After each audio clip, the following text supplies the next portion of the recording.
Bienvenidos. ¿Qué tal? Antes de iniciar el video quiero agradecerles por los 500 suscriptores. Gracias por todo el apoyo al canal. Como agradecimiento, quiero hacer un video con sus relatos. En la descripción les dejaré mi Gmail para que puedan enviarlos. Pueden ser de lo que sea: encuentros extraños, avistamientos de ovnis, críptidos, fantasmas, lo que sea será bienvenido. Cuando tenga el suficiente material les avisaré para que dejen sus saludos y ponerlos al final de ese video.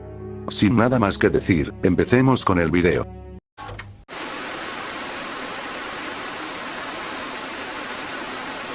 Ser yo recién salido del instituto. Saco 93 en el ASBAB o como se llame. Me meto en la rama de submarinos, técnico de sonar. Año y medio de escuela. Termino en menos de 10 meses. Me destinan a Washington. Parte del entrenamiento es escuchar un montón de sonidos. Cosas básicas, ruido de motores de todo tipo de barco, sonidos de torpedos, cómo suenan otros submarinos. Paso días escuchando mierda así. Por fin llega el momento de salir a navegar. Pasan unos meses y todo es normal. Un día de guardia. Sentado delante del ordenador escuchando el océano. Aparece un sonido extremadamente fuerte y muy estrecho. Empiezo a escuchar en esa dirección y a comprobar en qué frecuencias está. No se oye nada. Todos los sensores indican que todo el mundo debería estar oyendo esto. Toqueteo el rumbo de los sensores. Paso un poco a la izquierda de eso. Incluso después de todos estos años todavía lo puedo oír claramente.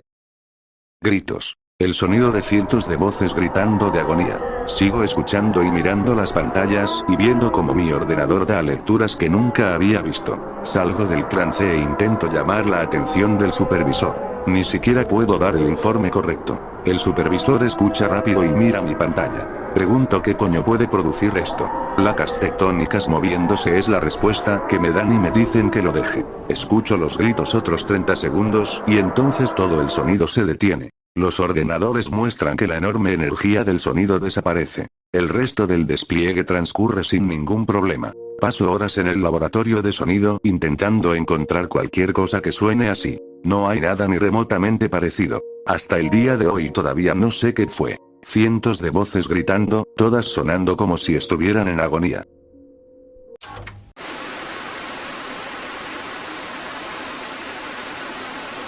Creo que ya es hora de soltar esta historia. La llevo guardando un tiempo. El ambiente está bien. El hilo es de miedo. Sé mi abuelo, tripulante de un submarino clase Gato de la Segunda Guerra Mundial. El submarino está de patrulla al este de Japón, por algún lado, cazando unos barcos pequeños de la Guardia Costera japonesa. Todo el mundo está en silencio sepulcral, para no delatar la posición a los barcos que escuchan. De repente todo el mundo oye susurros en japonés. Nadie podía traducir.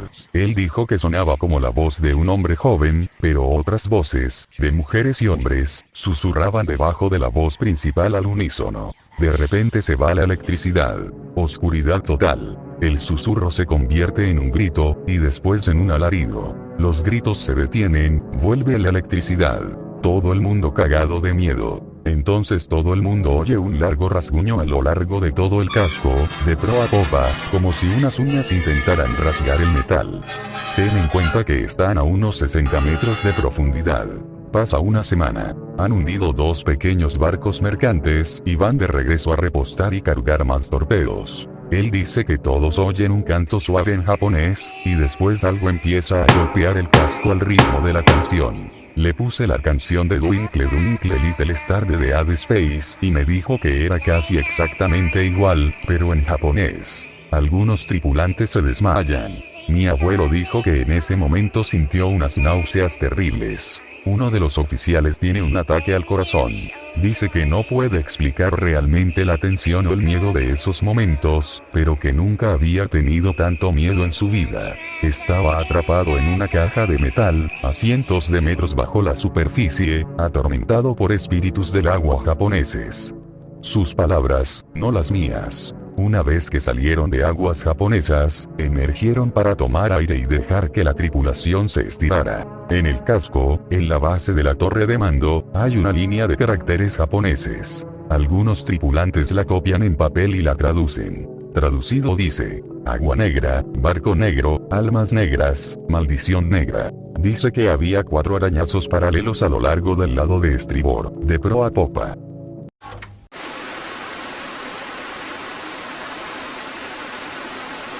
No es exactamente seguridad, pero trabajo en el transporte marítimo. Esto pasó hace 5 años, pero todavía me vuelve loco. Sé yo. Estoy de guardia en el puente junto con una. Es un chico muy joven, pero responsable y competente. No pasa nada. La típica mierda aburrida que siempre te encuentras en el Golfo de Vizcaya. Todo va bien. El app me dice que veo otro barco. Miro desde la consola al radar, compruebo el ICE y las comunicaciones. Nada. Asumo que podría ser una pequeña embarcación de recreo. Extraño, pero no del todo improbable. Cojo los prismáticos y le pido que me lo muestre. Los dos miramos hacia donde él vio el barco durante unos minutos, pero no encontramos nada. Le digo que probablemente su mente unió algunas formas y que no es nada. 10 minutos después lo vuelve a ver. Me pongo un poco borde, pero compruebo de todos modos. Nada. Asumo que solo está demasiado entusiasmado. Le pido que describa el barco. Describe un barco enorme con una superestructura alta y torretas de verdad. Le pregunto si ha consumido alcohol u otras drogas, porque los acorazados ya no se usan y es un idiota. Se oye el silbato de un barco. Corro a las comunicaciones porque pensé que me había equivocado y había un barco cerca. Nada, ningún sistema. El app me dice que mira a babor. Un puto acorazado pasa a nuestro lado, sin ni siquiera alterar el agua. A unos 50 metros de nosotros. Llamó al jefe de máquinas para que suba a mirar también. Él también lo ve, y solo nos dice que no lo miremos directamente. ¿Qué? Este tío sabe más. ¿Sigue vivo? Puedes preguntarle o hablar con él sobre esto. Está muy vivo y sigue trabajando, pero no sé en qué barco ni su contacto, porque la agencia de tripulación no nos lo dice por la puta protección de datos de la UE. Sin embargo, obviamente le preguntamos después qué cojones habíamos visto y por qué no debíamos mirarlo. Solo respondió de forma muy a la defensiva y no nos contó nada de sustancia, excepto que no es una visión poco común y que estos barcos fantasma traen mala suerte si los miras demasiado tiempo. Pero por lo demás supuestamente son inofensivos. En otras ocasiones, antes de que viéramos el barco, también contaba mierdas más ridículas en las que nadie creía realmente. Pero después de lo que pasó estoy más inclinado a creerle. Las cosas de las que también hablaba, y tómalo con pinzas porque creo que también se estaba riendo de los más nuevos, incluyen cosas raras como sirenas y sirenas en el Mediterráneo, luces que imitan faros, y eso suena aterrador de cojones, y cosas más razonables como el fuego de San Telmo y el agua lechosa, que solo es física y biología. Yo también tengo algunas historias más de cosas extrañas, pero no son realmente de miedo, solo extrañas. Como nota al margen, durante un tiempo también consideré que habíamos visto un barco real a la deriva y abandonado, sin embargo, estos no se mueven de forma rápida y recta, como si fueran impulsados por motores, y obviamente dan firmas de radar y se ven afectados por las olas afectan. Además no suenan el silbato.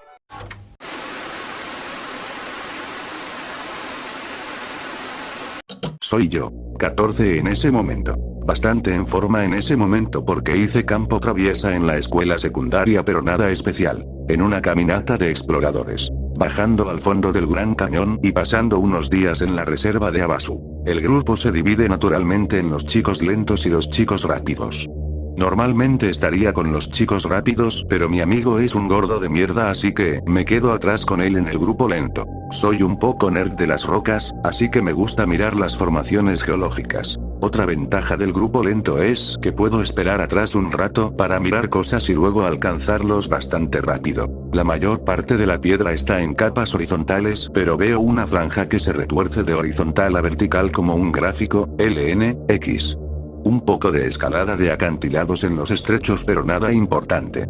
Dile a mi amigo gordo que lo alcanzaré, quiero ir a ver unas rocas raras. Él acepta mi autismo. A medida que me acerco a la franja puedo ver que es andesita, lo cual es raro porque las rocas ígneas no tienen sentido en el GC. Súper curioso ahora. Paso unos 30 minutos buscando el camino hasta un lugar plano para poder ver la franja. Mientras subo por una pequeña pared de acantilado, como 15 pies, 20 como máximo, veo una pequeña flor creciendo en una grieta. Flor pequeña súper rara, tiene pétalos verdes. No he visto nada igual desde entonces. El autismo me obliga a tocarla. Los pétalos están bajo tensión o algo así, cuando la toco es como golpear una ratonera, todo explota y hay mucho polen. Inmediatamente me golpea un miedo paralizante. Me cago encima. Me meo encima. Ni siquiera me importa, no tengo idea de por qué estoy tan aterrorizado, pero es solo esta reacción inmediata. Bajo lo suficientemente bajo como para poder saltar sin lastimarme y empiezo a correr para alcanzar a los demás. Corro de vuelta al grupo. Hay una especie de bucle de retroalimentación donde el miedo solo disminuye si puedo correr tan rápido como pueda, disminuir la velocidad hace que vuelva. Siento que no puedo dejar de correr. Sé que me está destrozando el cuerpo, duele mucho seguir adelante y tengo esta espuma de saliva alrededor de la boca, pero es tan aterrador reducir la velocidad que sigo adelante. El grupo lento me ve acercándome a ellos como un murciélago salido del infierno, intentan preguntarme qué pasa, pero paso junto a ellos demasiado rápido. Llego al grupo rápido, intentan preguntarme por qué voy así, pero no puedo reducir la velocidad, es demasiado aterrador. El jefe de los scouts, gracias a Dios, es más grande y más fuerte que yo, me agarra mientras corro. Aparentemente luché como un animal, seguí intentando morderlo mientras gritaba que tenía que escapar antes de que llegara. Es un ex luchador, así que me puso una llave de cabeza hasta que me desmayé y luego me ataron. Enviaron a un tipo rápido de vuelta al grupo lento para decirles qué pasaba, pero no sabían qué hacer. Es demasiado difícil transportarme cuando estoy peleando, y no hay señal tan profundo en el cañón, si estás jodido de verdad. La única opción es enviar a alguien a la tribu Abasupai que está allí abajo y que te saquen en helicóptero. Su decisión es enviar a alguien a la tribu para conseguir un caballo que pueda llevarme, y luego usarlo para acercarme lo suficiente para la evacuación médica. El jefe de los exploradores les hace vigilarme mientras baja a la tribu. Tarda probablemente una hora más o menos, pero el miedo se desvanece y no tengo idea de qué demonios pasó. Ni siquiera están enojados conmigo, solo están desconcertados por lo que me asustó tanto y de lo único que puedo hablar es de la roca y la flor. Cuando ven que no voy a escaparme de nuevo, me desatan y me dejan lavarme en el río / cambiarme de ropa. Definitivamente tengo Asperger, pero nunca he tenido un momento de idiotez con ellos, están acostumbrados a que sea como clínico y robótico, así que es una vibra muy extraña para ellos. Para ser honesto, también es extraño para mí, nunca he perdido el control así antes ni después. Finalmente el jefe de los exploradores regresó con un caballo, pero se decidió que no necesitaba una evacuación médica. Usé el caballo para bajar del cañón porque estaba destrozado por esa carrera de pánico, debía haber corrido 6 millas en 30 minutos. Apenas podía mantenerme en pie, pasé el resto del viaje allí abajo tomándomelo con calma, tratando de recuperarme lo suficiente para volver a caminar, realmente no quería usar el caballo / evacuación médica otra vez. Seré honesto, chicos, si no me hubiera mantenido en el sendero, y si el jefe de los scouts no hubiera estado allí, creo que literalmente habría corrido hasta morir. Tardé muchísimo tiempo en que el miedo desapareciera cuando estaba prácticamente inmovilizado, e incluso entonces con la cantidad de carrera que había hecho, estuve prácticamente lisiado durante los siguientes 2 días. Apenas pude salir del cañón por mi cuenta. Le pregunté a la tribu sobre la flor y dijeron que nunca habían oído hablar de nada parecido. Siempre que escucho historias de alguien que es encontrado a 30 millas de su ruta de senderismo en la cima de una montaña o algo así, pienso en esa extraña florecita y me pregunto cuántas personas sobreviven a esa pequeña bola de la perdición. También lamento haber hablado tanto de rocas. Simplemente me gustan.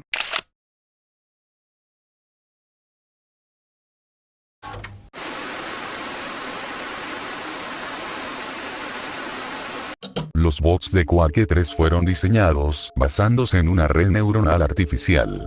Podían pensar de forma efectiva para averiguar la mejor manera de hacer las cosas. Veían qué tácticas funcionaban y cuáles no, reutilizando las que servían y descartando las que no. Cuanto más tiempo jugaban, más aprendían sobre ti, descubriendo tus patrones, y eso también se aplicaba a otros bots. Para todos los efectos prácticos fueron una de las primeras IAs que aprendían en un juego. Cuando me enteré de esto monté un servidor de arena de Quake 3 en mi servidor de piratería solo para que 16 bots se enfrentaran entre ellos una y otra vez y ver lo buenos que llegaban a ser. Monté el servidor hace 4 años, ha estado funcionando todo este tiempo. Me olvidé de él hasta este hilo. Voy a ir a comprobar cómo están. Dios mío. Ip. Siento que estamos perdiendo. Un segundo, acabo de mirarlos pero por alguna razón todos los bots están simplemente quietos. Voy a intentar cambiar el mapa, estaba ciclando por los mapas automáticamente pero creo que se ha quedado atascado o algo. podría tener sentido. No me lo creo del todo, pero si lo que dices es verdad, la única jugada ganadora lógicamente para ellos es no jugar. Aprendieron que la única jugada ganadora era no jugar.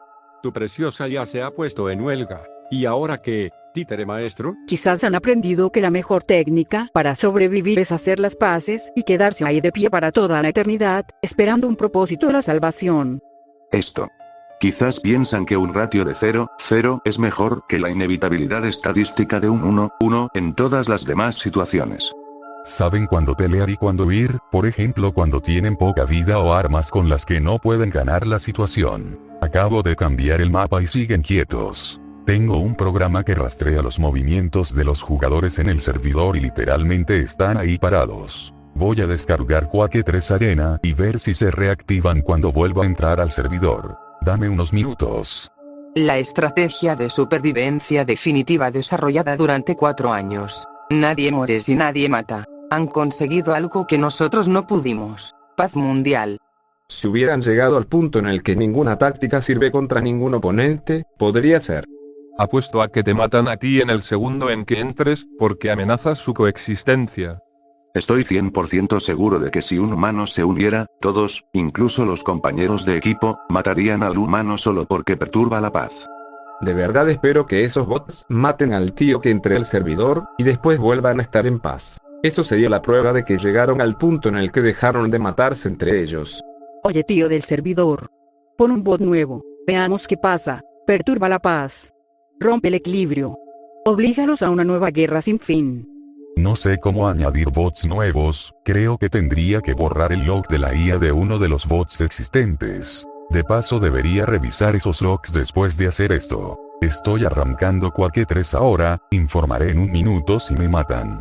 Vale, eso fue bastante jodidamente raro. Entré al servidor y los bots seguían quietos, pero lo retorcido es que se giraban para mirarme. Caminé un poco y todos seguían mirándome. Así que agarré un railgun y fragué a uno de ellos. Todos corrieron a por las armas más cercanas, me mataron y el servidor se cayó. Vaya, realmente no sé qué decir sobre esto. Te han killer de mierda. Era un servidor de Admatch sin equipos, lo que lo hacía todo aún más raro cuando no se atacaban entre ellos y iban directo a por mí. Reinícialo y a ver qué pasa. Apuesto a que se borraron las memorias de los bots y si lo cargas de nuevo volverán a ser como antes. Oh Dios, acabo de revisar los logs de la IA. Cada bot tiene uno separado. Pesan 512 MB cada uno. Quiero creerlo. Muéstrame pruebas. Perdón, la máquina del servidor va lentísima ahora mismo, me costó una eternidad llegar a esta pantalla. No son ese tipo de logs, son logs tácticos basados en lo que ha funcionado y lo que no ha funcionado en combate. Para todos los efectos prácticos son memorias. Tío, son 512 MB por bot. 16 bots. Son 8 GB de información. Los semiconscientes estos deberían estar contentos de que no haya decidido borrarlos por estar ocupando espacio en mi disco duro.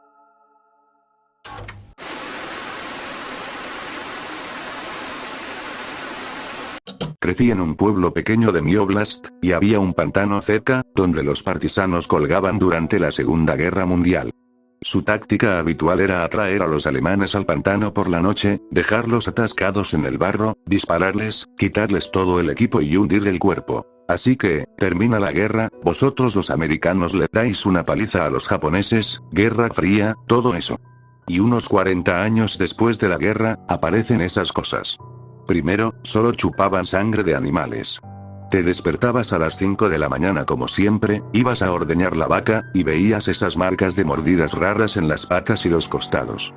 Parecían más o menos humanas, pero con un poco más de espacio entre las marcas de los dientes, y no arrancaban nada, solo las marcas de los dientes. No soy experto en análisis de mordidas, podría haber sido otra cosa, pero los aldeanos estaban completamente convencidos de que eran esas cosas.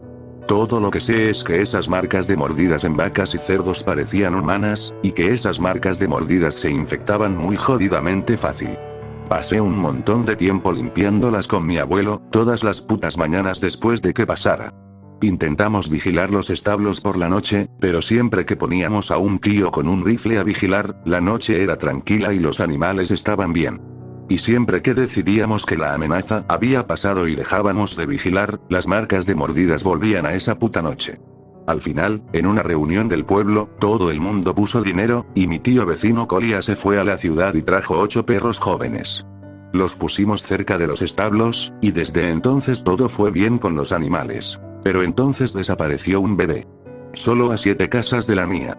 La pareja de al lado, los Kasatkini creo que se apellidaban, tenían 2 hijos, una niña de 9 años y un niño de 1 año. Una mañana se despiertan y el bebé ha desaparecido. Simplemente desaparecido. Sin signos de forzamiento, puertas y ventanas perfectamente cerradas, el ático y el sótano están bien. Sin sangre, nada. La familia se mudó después de eso. Después, las mujeres que iban al río a por agua por las tardes empiezan a decir que ven figuras en el pantano. A veces una, a veces 2. Parecían vagamente humanas, pero podrían haber sido solo tocones de árboles. Nadie les hizo mucho caso, hasta que una de las mujeres fue asesinada. Era una anciana, una babushka, que decidió recoger algunas bayas del pantano. Cuando no volvió, organizaron una partida de búsqueda. Encontraron su cadáver, sin que se hubiera cagado encima, el brazo cortado de un tajo limpio. No desgarrado, no arrancado, cortado. Ni siquiera marcas de hacha. Me encantaría añadir algunos detalles de terror tipo que tenía la cara atrapada en una mueca de horror permanente, pero los destellos que vi por encima de las cabezas de la gente parecían normales. Entonces, se empezó a hablar del Upir, un ghoul. Algunos decían que era porque los soviéticos volaron las iglesias en los años 40, otros decían que era por el desastre de Chernóbil, algunos culpaban a la radiación y al sabotaje americano. Así que no pasó gran cosa durante un año, y entonces ocurrió algo raro. Un borracho local, el tío Misa, que luchó en la Segunda Guerra Mundial y le dispararon en la pierna, estaba pescando en el pantano, hasta que vio esa figura. Inmediatamente cayó de rodillas y empezó a rogar por su vida. Esa cosa se quedó quieta, pero él dijo que sentía que si se movía, le acabarían la vida ahí mismo. Lloró y empezó a rezar. Dijo que la figura le recordaba a un nazi que vio durante la guerra, y dijo Bitte nicht des Schießen en alemán. ¿Y qué cojones? Cuando levantó la cabeza, la figura se había ido.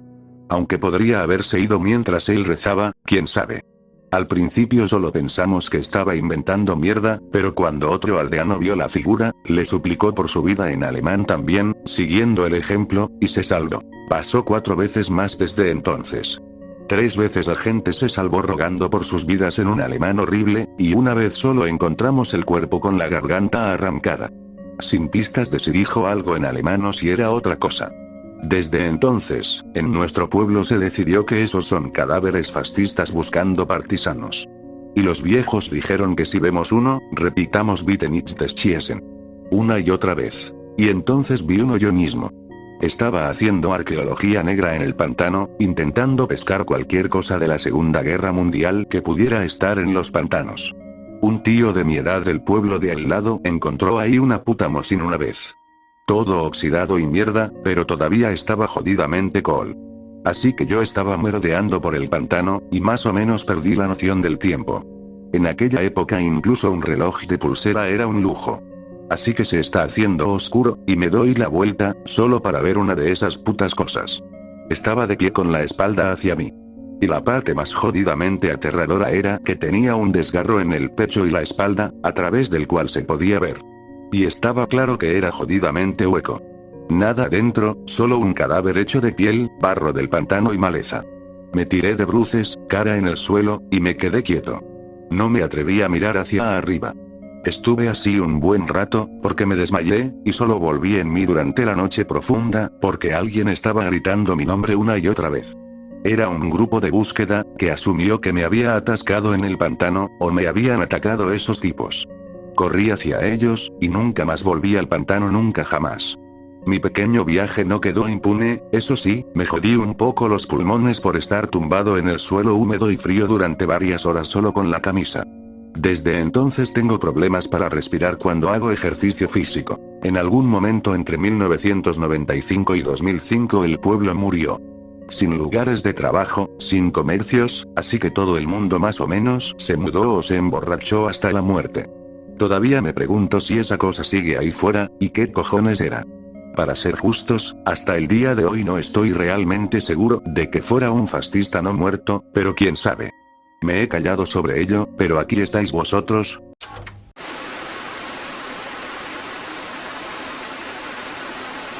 Bueno, supongo que ya debería contar de una vez mi historia. Para ser honesto no es muy /x/, no está en el bosque, yo no era Nofuns en ese momento, no hay skinwalkers, Goadmen ni flashlights involucrados, que yo sepa, al menos. Pero siento la necesidad de finalmente escribirlo, solo para dejar constancia y tal vez para que ustedes puedan sacarle algo de Spock. Cuando tenía 17 años vivía justo a las afueras de Washington. Después de Cristo en general me gustaba bastante. Después de Cristo es Nofuns y tiene un problema enorme de gente en situación de calle, pero no es un agujero de mierda completo. Yo era un autista total en la secundaria, con depresión y toda la mierda, y me echaron de mi buena escuela católica preparatoria por las notas de mierda. En vez de mandarme a una escuela pública en Virginia, donde vivía, mis papás decidieron mandarme a una escuela no tradicional en la ciudad. Además de la escuela, tenía un trabajo en un cine de mierda en Rockville, que está justo a las afueras de Después de Cristo hacia el noroeste. En ese momento tenía 17 años, pero no tenía licencia de conducir. Cuando pude sacar el permiso de aprendizaje a los 15, procrastiné porque no quería ir al DMV durante todo un año. Cuando por fin saqué el permiso, hice las horas y el curso de manejo y todo eso, pero caí en la misma trampa de no querer ir al DMV, así que no saqué la licencia hasta casi los 18. Por eso, y porque mis papás con razón no querían que manejara todos los días hasta Después de Cristo en hora pico solo para después tener que volver a Virginia a trabajar, tomaba el metro todos los días para ir a la escuela y al trabajo. Si hay algún washingtoniano por acá, entonces quizás entiendan mi ruta. Empezaba en el lado de Virginia del río Potomac, al este de la ciudad, en la estación Virginia Square/Acme, que está en la línea naranja. Para los propósitos de esta historia, la línea naranja empieza en Virginia y termina justo a las afueras de Después de Cristo hacia el noreste, y la línea roja empieza en el noroeste, donde estaba mi trabajo, y luego bajaba hacia el centro de DC y subía otra vez hacia el noreste. Mi escuela estaba a una cuadra de la estación de metro Eastern Market, en la línea naranja, a como 3/4 de milla al sureste del Capitolio por Pennsylvania Avenue. Mi trabajo estaba un poco alejado de la estación de metro de Rockville. Cuando mi turno terminaba hacia las 11:15, tenía que correr al metro la mayoría de los días. Las estaciones cierran a las 12 de domingo a jueves, y tomar la línea roja hasta Metro Center, que como su nombre indica está en el centro de DC, cambiar a la línea naranja, y luego tomar la línea naranja hasta East Falls Church en Virginia, desde donde tomaba el bus o un taxi a casa. Voy a poner todo esto en un mapa que voy a hacer y subir junto con esto. Perdón, todo este post es solo el setup. El setup es importante. Bueno, ahora que ya está todo establecido, puedo empezar con la historia de verdad. Durante un par de meses todo fue completamente normal. Yo había tomado el metro de vez en cuando la mayor parte de mi vida, pero nunca tan seguido, así que me sentía cómodo con toda la experiencia. La única parte que alguna vez se sintió rara era volver a casa de noche. Los fines de semana incluso a la 1 de la mañana había gente en el metro, pero entre semana, cuando volvía del trabajo, era muy común que yo fuera la única persona en el vagón, y a veces hasta la única persona en toda la estación, aunque realmente no me asustaba, al menos por un tiempo. Siempre me sentaba adelante en el tren. Tipo, hasta el frente del todo. Me gustaba mirar por el frente del tren y ver pasar las vías. Me había encantado hacer eso de niño y todavía lo hacía porque seguía siendo un niño incluso a los 17. Una noche iba en la línea roja de regreso de Rockville a Metro Center. Era la única persona en el vagón, probablemente en todo el tren. Agarré el último tren antes de que el sistema cerrara. Estaba mirando por el frente del tren como siempre cuando vi algo raro. Parecía una rama blanca, como de abedul o algo así, era delgada, casi esquelética. Estaba pegada contra la pared cuando la vi por primera vez, mientras los faros del tren empezaban a iluminarla. Pensé que debía ser un pedazo de cable o de tubo, pero entonces se movió. Fue muy rápido. No, ni siquiera de forma nerviosa, simplemente de repente se movió fuera del alcance de los faros del tren y ya no la pude ver. Me lo expliqué en la cabeza como que estaba sobrecargado de trabajo, por más cliché que suene. Después de todo, atender una máquina de palomitas en un cine casi vacío es trabajo pesado.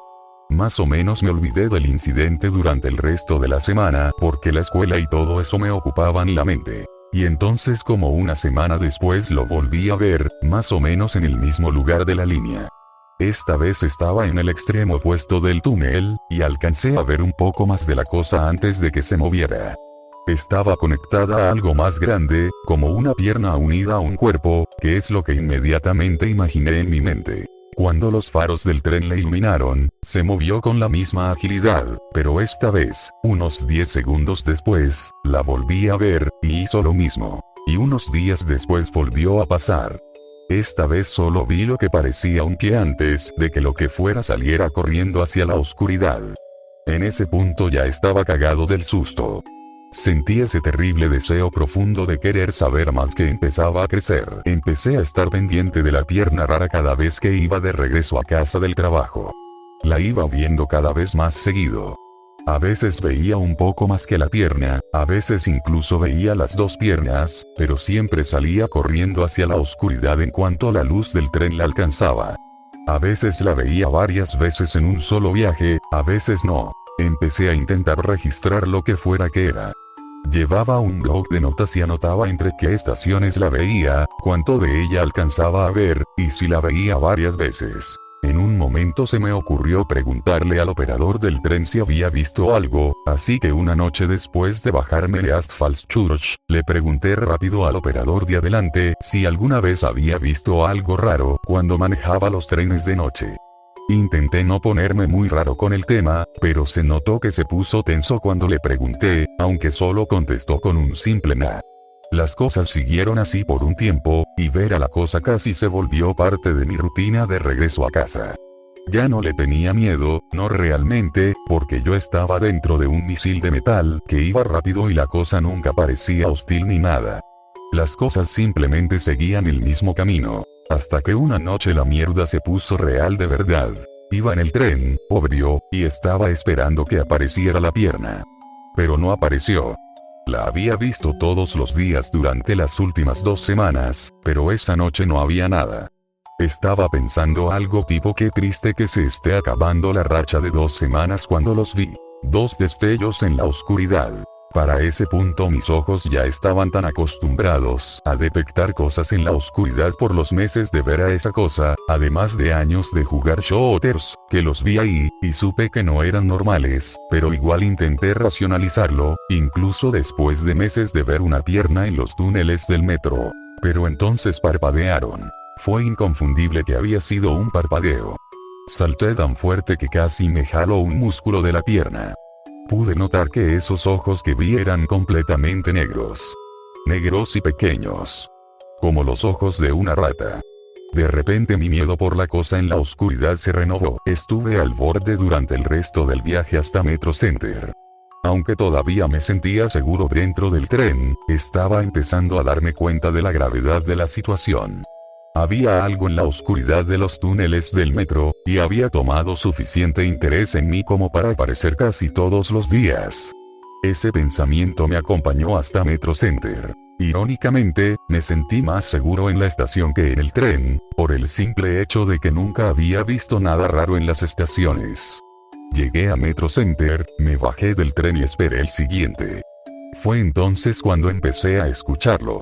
Un suave tintineo, parecido al de un roedor corriendo por el piso. Volví a ponerme tenso. El ruido empezó a hacerse más fuerte, y empecé a cagarme del miedo de verdad.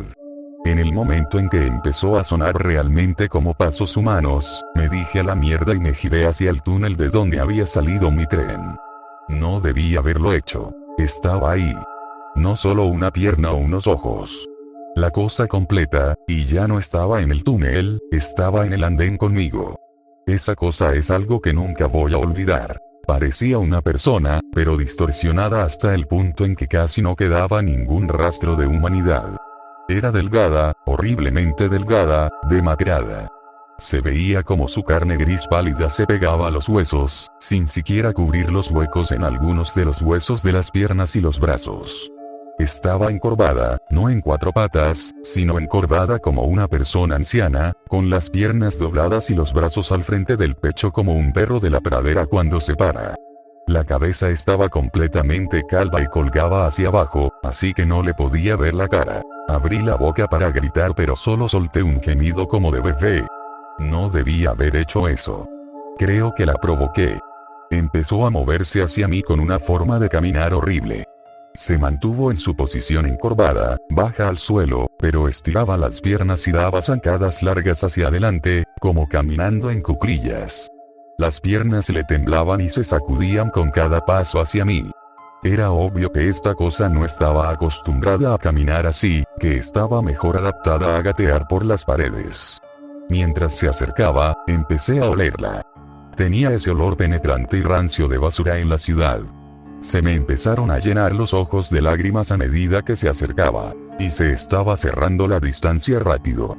Cuando me giré por primera vez, debía haber unos 45 metros entre nosotros, pero en 5 o 6 pasos ya estaba a la mitad de esa distancia. Mi estúpido cerebro finalmente entró en modo supervivencia y salí corriendo por el andén.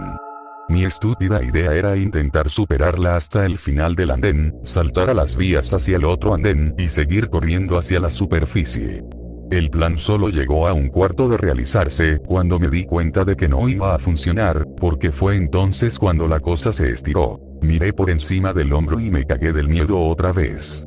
La cosa ahora estaba parada sobre sus piernas y tenía los brazos extendidos. No sé cómo solo alcancé a ver tanto como vi en el túnel, pero lo que vi ahí no representaba con precisión a la cosa completa. Debía medir al menos 4,5 metros. El torso era más delgado que su fémur. Los brazos le llegaban hasta las espinillas mientras los dejaba arrastrar. Y entonces estaba su cara. Su cara parecía la de un hombre muerto de hambre, con la piel amarillenta pegada a los pómulos como un corsé. Las cuencas de los ojos eran demasiado grandes para sus ojitos pequeños, con la parte superior de la cuenca sobresaliendo como 5 centímetros más allá de donde terminaba el ojo. Y la boca era un agujero abierto sin mandíbula a la vista. Esta cosa había alcanzado su altura completa, y yo ya casi había hecho las paces con la muerte cuando algún hermoso hijo de puta tocó la bocina de su tren que venía bajando las escaleras para avisar que nadie más podía subir. No sé por qué, pero esa bocina hizo que la monstruosidad frente a mí se tambaleara hacia atrás y soltara el sonido más horrible que he escuchado nunca antes de tirarse en 4 patas y salir corriendo de regreso al túnel. Esa noche tomé un taxi a casa. Y después prácticamente todas las noches durante el resto del año. No he vuelto a tomar el metro ahí desde entonces. Me mudé más adentro de Virginia, así que ya no ando por Washington, pero aunque estuviera de regreso no volvería a tomar el metro, ni aunque me dieran $1,000 millones o lo que sea. Investigué un poco más. Aparentemente hay mitos urbanos de algo en los túneles de allá. También descubrí que hay una serie de túneles abandonados, justo debajo de DuPont Circle, la estación de metro más cercana a donde comúnmente veía a la cosa. Eso es más o menos todo. Acá hay un mapa de donde vi a la cosa, con las estaciones cerca de las que estaba cuando la vi marcadas y las zonas a evitar señalar.